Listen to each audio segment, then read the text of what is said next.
That's enough. Don't want to embarrass the guy. Welcome to the White House, everybody.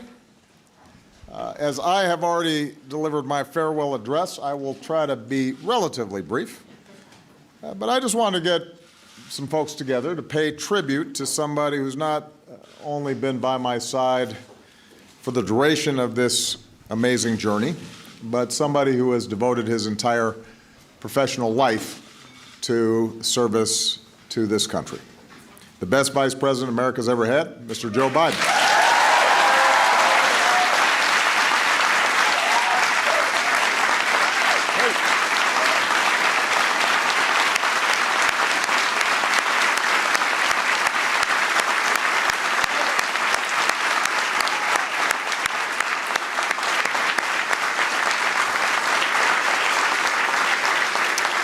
This also gives the internet one last chance to talk about our bromance.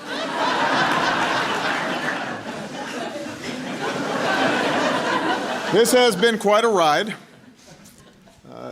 It was 8.5 years ago that I chose Joe to be my vice president. There has not been a single moment since that time that I've doubted the wisdom of that decision.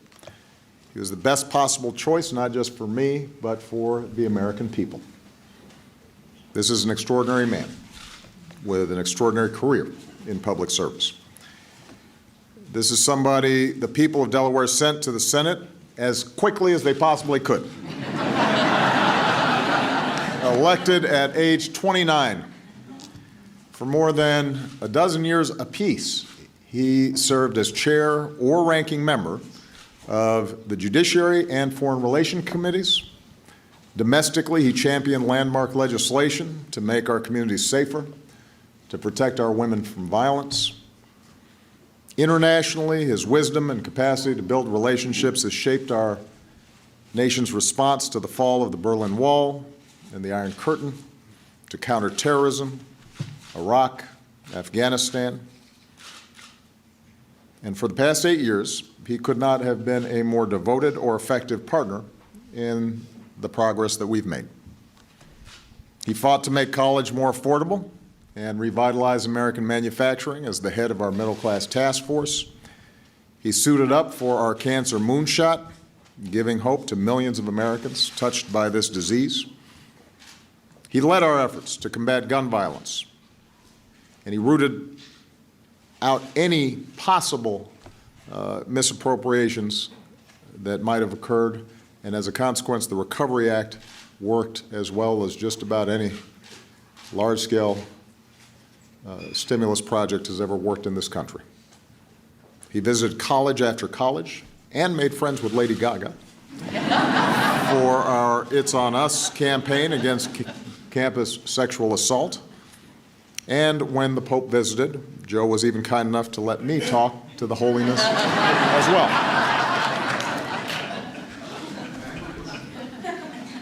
Behind the scenes, Joe's candid, honest counsel has made me a better president and a better commander-in-chief. From the Situation Room to our weekly lunches to our huddles after everybody else is cleared out of the room, he's been unafraid to give it to me straight, even if we disagree. In fact, especially when we disagree. And all of this makes him, I believe, the finest vice president we have ever seen. And I also think he has been a lion of American history. The best part is he's nowhere close to finish.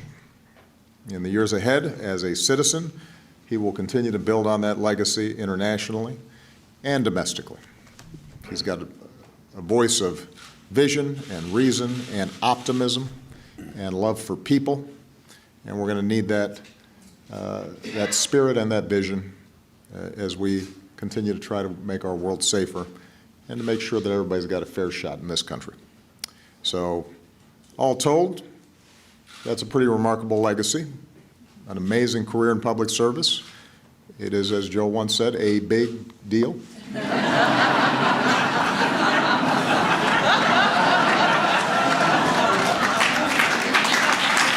is.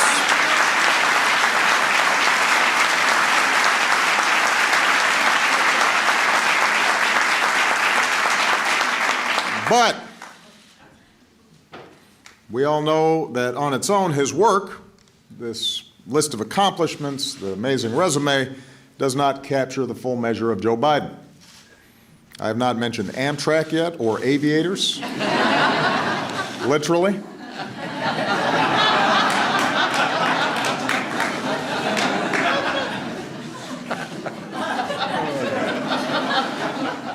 Folks don't just feel like they know Joe, the politician, they feel like they know the person. What makes him laugh, what he believes, what he cares about, where he came from. Pretty much every time he speaks, he treats us to some wisdom from the nuns who taught him in grade school, or an old Senate colleague, but of course most frequently cited Catherine and Joseph Sr., his mom and dad. No one's better than you, but you're better than nobody. Bravery resides in every heart, and yours is fierce and clear. When you get knocked down, Joey, get up. Get up.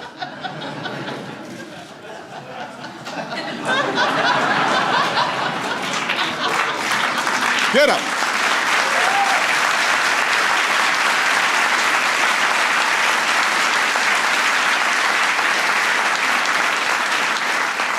That's where he got those broad shoulders. That's where he got that Biden heart.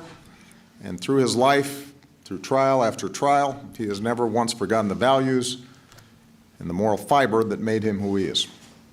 That's what steels his faith in God and in America and in his friends and in all of us. When Joe talks to auto workers whose livelihoods he helped save, we hear the son of a man who once knew the pain of having to tell his kids that he had lost his job. When Joe talks about hope and opportunity for our children, we hear the father who rode the rails home every night so he could be there to tuck his kids into bed. When Joe sticks up for the little guy, we hear the young boy who used to stand in front of the mirror, reciting Yeats or Emerson, studying the muscles in his face, determined to vanquish a debilitating stutter.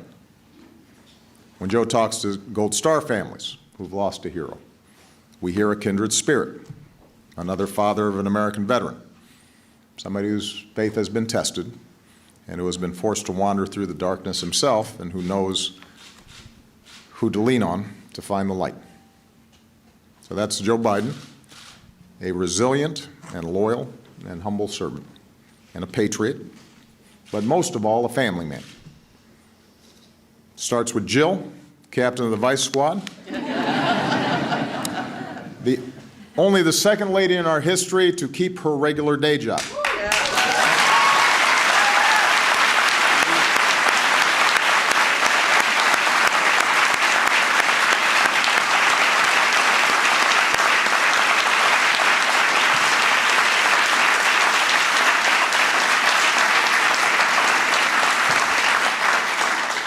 Jill says teaching isn't what she does, it's who she is.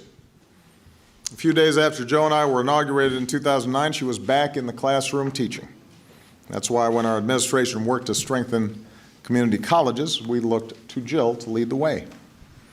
She's also traveled the world to boost education and empowerment for women. And as a Blue Star mom, her work with Michelle to honor our military families will go down in history as one of the most lasting and powerful efforts of this administration. Of course, like Joe, Jill's work is only part of the story. She just seems to walk this earth so lightly, spreads her joy so freely. And she reminds us that although we're in a serious business, we don't have to take ourselves too seriously. She's quick with a laugh or a practical joke, disguising herself as a server at a party she once hosted to liven the mood. She once hid in the overhead compartment of Air Force Two to scare the senior staff. Because why not? She seems to have a sixth sense of when to send a note of encouragement to a friend or a staffer, a simple thank you, or a box of macaroons. She is one of the best, most genuine people that I've met, not just in politics, but my entire life. She is grounded and caring and generous and funny, and that's why Joe is proud to introduce himself as Jill Biden's husband. And to see them together is to see what real love looks like, through thick and thin, good times and bad. It's an all-American love story. And Jill once surprised Joe by painting hearts on his office windows for Valentine's Day. And then there are these Biden kids and grandkids. They're everywhere. They're all good looking. Hunter and Ashley, who lived out that family creed of raising good families and looking out for the least of our brothers and sisters. Bo was watching over us with those broad shoulders and mighty heart himself, a man who left a beautiful legacy and inspired an entire nation. Naomi and Finn and Maisie and Natalie and little Hunter, grandchildren who are the light of Joe's eyes and gives him an excuse to bust out the squirt gun around the pool. This is the kind of family that built this country. That's why my family is so proud to call ourselves honorary Bidens. As Yeats put it, because I had to quote an Irish poet, and Seamus Heaney was taken. Think where man's glory most begins and ends, and say my glory was I had such friends. Away from the camera, Jill and Michelle have each other's backs just as much as when they're out championing our troops. Our girls are close, best friends at school, inviting each other for vacations and sleepovers. Even though our terms are nearly over, one of the greatest gifts of these past 8 years is that we're forever bonded as a family. But of course I know that the Obamas are not the only ones who feel like they're part of the Biden clan, because Joe's heart has radiated around this room. You see it in the enduring friendships he's forged with folks of every stripe and background up on Capitol Hill. You see it in the way that his eyes light up when he finds somebody in a rope line from Scranton or just the tiniest towns in Delaware. You see it in the incredible loyalty of his staff, the team who knows that family always comes before work because Joe tells them so every day, the team that reflects their boss's humble service here in this building where there have been no turf wars between our staffs because everybody here has understood that we were all on the same mission and shared the same values. There's just been cooperation and camaraderie, and that is rare. It's a testament to Joe and the tone that he set. And finally, you see Joe's heart in the way he consoles families, dealing with cancer backstage after an event, when he meets kids fighting through a stutter of their own. He gives them his private phone number and keeps in touch with them long after. To know Joe Biden is to know that love without pretense, service without self-regard, and to live life fully. As one of his longtime colleagues in the Senate, who happened to be a Republican, once said, if you can't admire Joe Biden as a person, you've got a problem. He is as good a man as God ever created.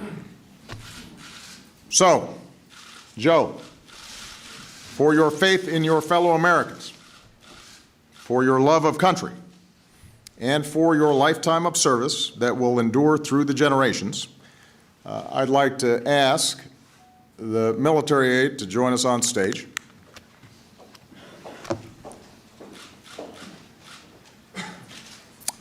For the final time as president, I am pleased to award our nation's highest civilian honor, the Presidential Medal of Freedom.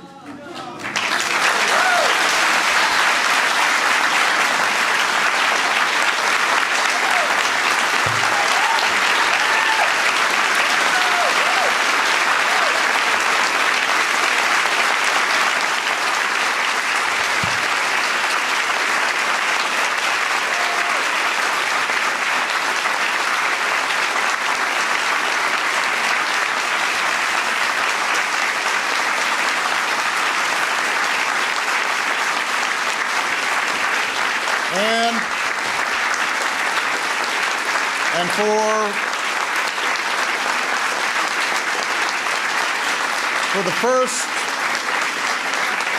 for the first and only time in my presidency, I will bestow this medal with an additional level of veneration, an honor my three most recent successors reserved for only three others: Pope John Paul II, President Ronald Reagan, and General Colin Powell. Ladies and gentlemen, I am proud to award the Presidential Medal of Freedom with distinction to my brother, Joseph Robinette Biden, Jr. Will the aide please read the citation? Vice President Joseph R. Biden, Jr. In a career of public service spanning nearly half a century, Vice President Joseph R. Biden, Jr. has left his mark on almost every part of our nation, fighting for a stronger middle class, a fairer judicial system, and a smarter foreign policy, providing unyielding support for our troops, combating crime and violence against women, leading our quest to cure cancer, and safeguarding the landmark American Recovery and Reinvestment Act from corruption. With his charm, candor, unabashed optimism, and deep and abiding patriotism, Joe Biden has garnered the respect and esteem of colleagues of both parties, and the friendship of people across the nation and around the world, while summoning the strength, faith, and grace to overcome great personal tragedy. This son of Scranton, Claymont, and Wilmington has become one of the most consequential vice presidents in American history, an accolade that nonetheless rests firmly behind his legacy as husband, father, and grandfather. A grateful nation thanks Vice President Joseph R. Biden, Jr. for his lifetime of service on behalf of the United States of America.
President.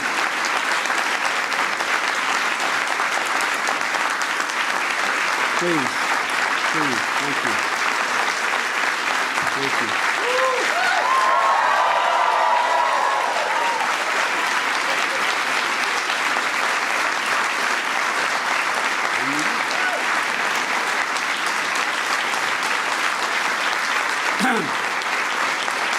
Please. Thank you. Ricchetti, you're fired.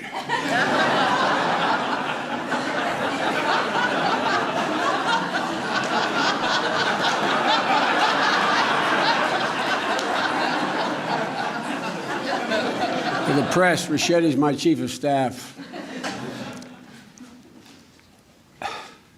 I had no inkling. I thought we were coming over, Michelle, for you, Jill, and Brock and I, a couple of senior staff, to toast one another and say what an incredible journey it's been. Mr. President, you got right the part about my leaning on Jill. But I've also leaned on you and a lot of people in this room. I look around the room and I see great friends like Ted Kaufman, who's been so much wisdom. Guys like Mel Monzak. I mean, I look around here and I'm startled. I keep seeing people I don't expect. Madam President, how are you? Mr. President, look at my new boss over there. But you know, I get a lot of credit I don't deserve, to state the obvious. Because I've always had somebody to lean on. From back that time in 1972, when the accident happened, I leaned on, and I mean this in a literal sense, Chris knows this, Dodd knows this, and Mel knows this, and Ted knows this. I leaned on my sons, Bo and Hunter. And I continue to lean on Hunter, who continues to, in a bizarre kind of way, raise me. I mean, I've leaned on them. You know, Mr. President, you observed early on that when either one of my boys would walk in the room, they'd walk up and say, "Dad, what can I get you? Dad, what do you need?" And then Jill came along, and she saved our life. No man deserves one great love, let alone two. But everybody knows here I am Jill's husband. Everybody knows that I love her more than she loves me, with good reason.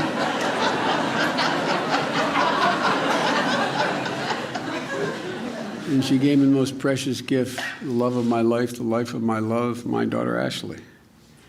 And I've continued to lean on the family. President, you kidded me once. You heard that in the preparation for the two debates, vice presidential debates that I had, only had two, that Bo and Hunt would be the last people in the room, and Bo would say, "Look at me, Dad, look at me. Remember home base, remember." So, and the Secret Service can tell you, Mr. President, that Bo and Hunt and Ashley continue to have to corral me. We're at one of the national parks, and I was climbing up on top of a bridge to jump off the bridge with a bunch of young kids, and I hear my sons yelling, "Dad, get down, now!" And I just started laughing so hard I couldn't stop. And I said, "I was just going to do a flip off, full gainer off here." He said, "Dad, the Secret Service doesn't want you up there, Dad. Look at me, Dad." You know, so we've never figured out who the father is in this family. And Mr. President, you know that with good reason, there is no power in the vice presidency. Matter of fact, I just did for Nancy Pelosi's daughters, you have readings of the Constitution. You probably did one for her. And they had me read the provisions relating to the vice presidency in the Constitution. And there is no inherent power, nor should there be. But Mr. President, you have more than kept your commitment to me by saying that you wanted me to help govern. The President's line often, other people don't hear it that often, but when someone say, "Can you get Joe to do such and such?" he says, "I don't do his schedule, he doesn't do mine." Every single thing you've asked me to do, Mr. President, you have trusted me to do. And that is that's a remarkable thing.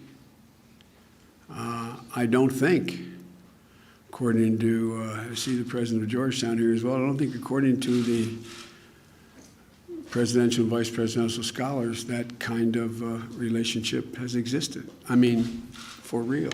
It's all you, Mr. President. It's all you. The reason why when you send me around the world, nothing gets, as my mom would say, gets missed between the cup and the lip is because they know when I speak for you.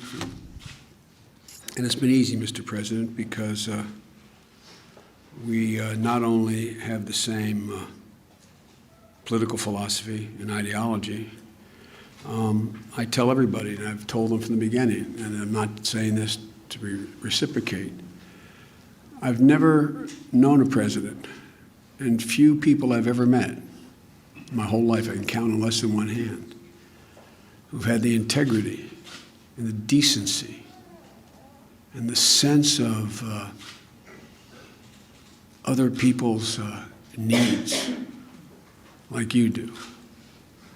I know you're upset when I told the story about when Hunt and I were worried that Bo would have to that he would, as a matter of honor, decide he had to step down as Attorney General while he was fighting his battle because he had aphasia. He was losing his ability to speak. And he didn't want to ever be in a position where, to him, everything was about duty and honor.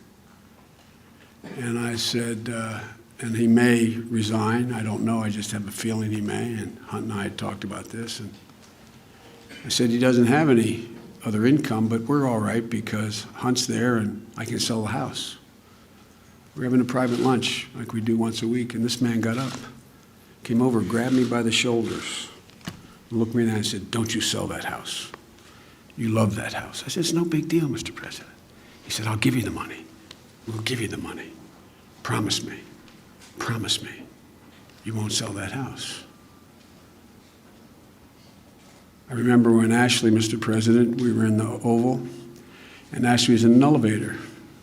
And the elevator plummeted to she was with a group of people, I forget which building in Philadelphia, and it plummeted to the ground. And immediately the service was worried that, she may have been badly hurt. And I got up to take the call, and you didn't let up until you made sure your service followed through and made sure everything was all right. But Mr. President, we kid about both about marrying up. We both did that kind of thing. But the truth of the matter is, I said this to Michelle last night. Michelle is the finest first lady, in my view, that has ever served in the office. There's been other great first ladies, but I really genuinely mean it.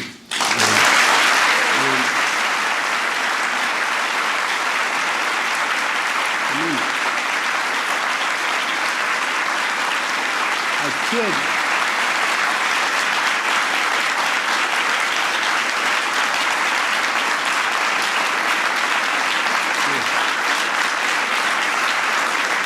When I got to meet Michelle's brother, and he told me about how you guys were raised, and I got to know and love your mom.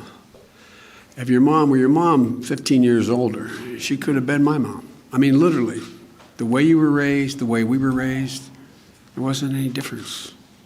And I knew that this decision to join you, which was the greatest honor of my life, was the right decision on the night we had to go and accept the nomination, be be nominated at the convention. And Finnegan, who's now 18 years old, was then 10 years old. And she came to me and she said, Pop, is it okay if the room that we're in, Finnegan, Maisie, and Naomi, that we have the beds taken out? And I said, why? He said, maybe the Obama girls and your brother's children, maybe they would come down and all sleep together in sleeping bags. And I give him my word as a Biden. I knew when I left to go over to the convention, opened that door and saw them cuddle together, I knew this was the right decision. I knew it was the right decision. I really did. Because, Mr. President, the same value set. The same value set. Folks, I joke with my staff that I don't know why they pay them anything, because they get to advise me.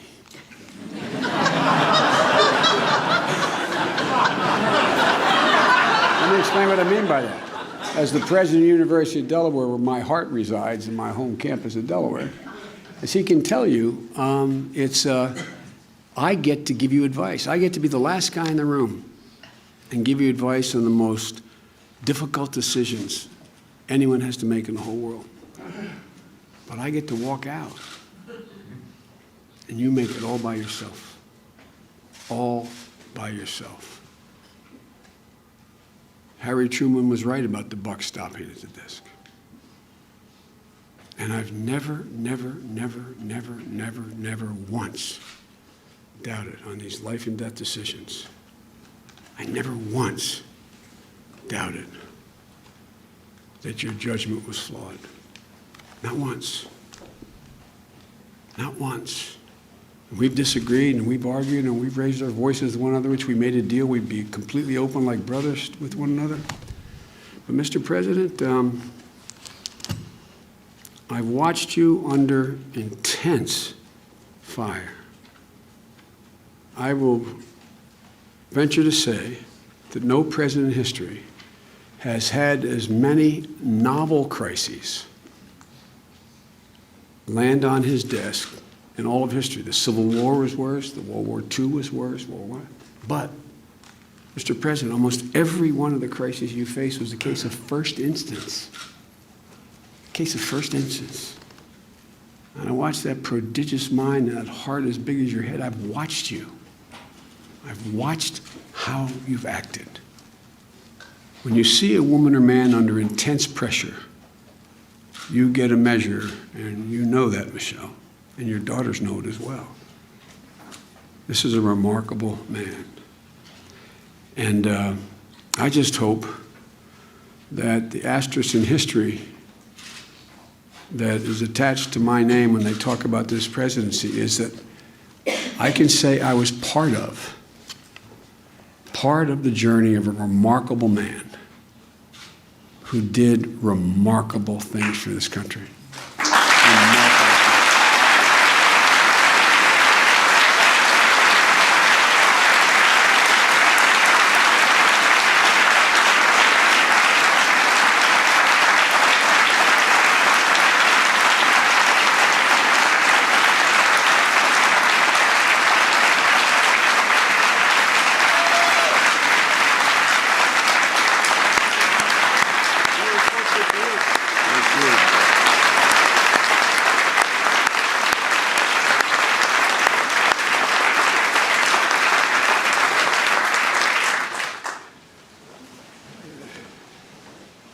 You know, I can't let a comment go by without quoting an Irish poet.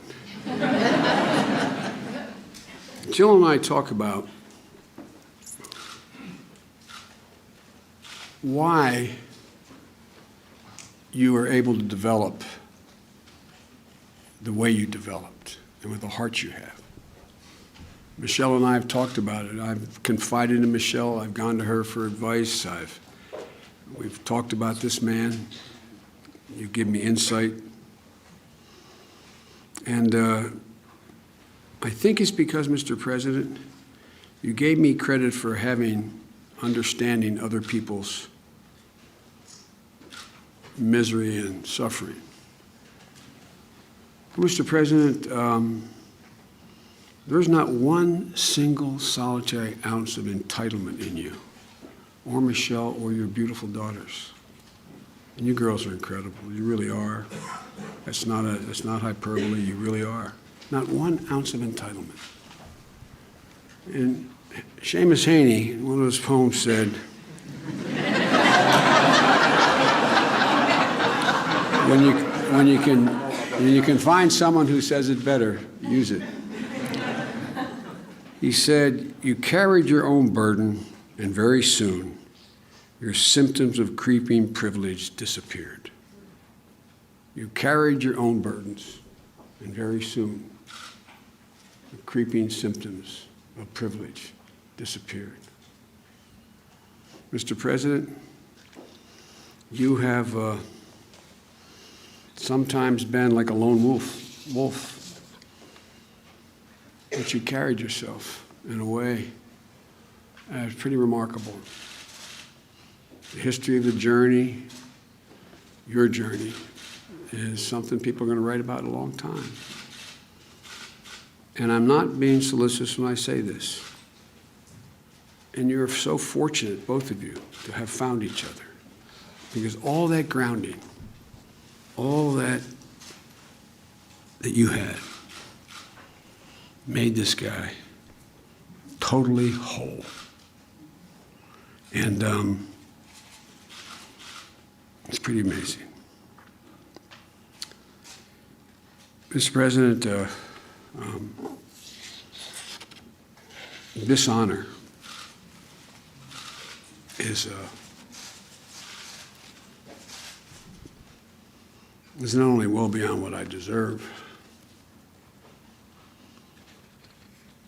but it's a reflection of the extent and generosity of your spirit I don't deserve this, but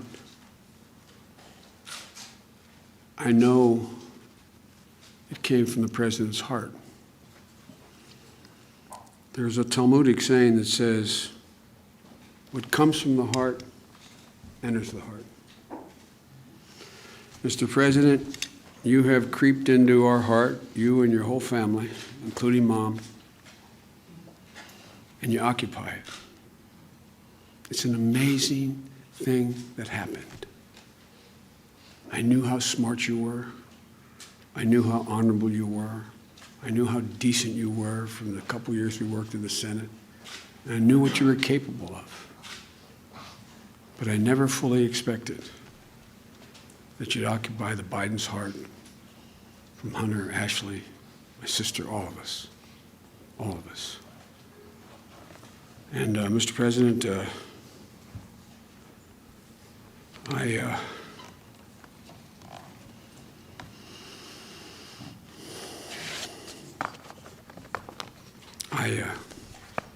I'm indebted to you. I'm indebted to your friendship. I'm indebted to your family. And I'll tell you, I'll end on a humorous note.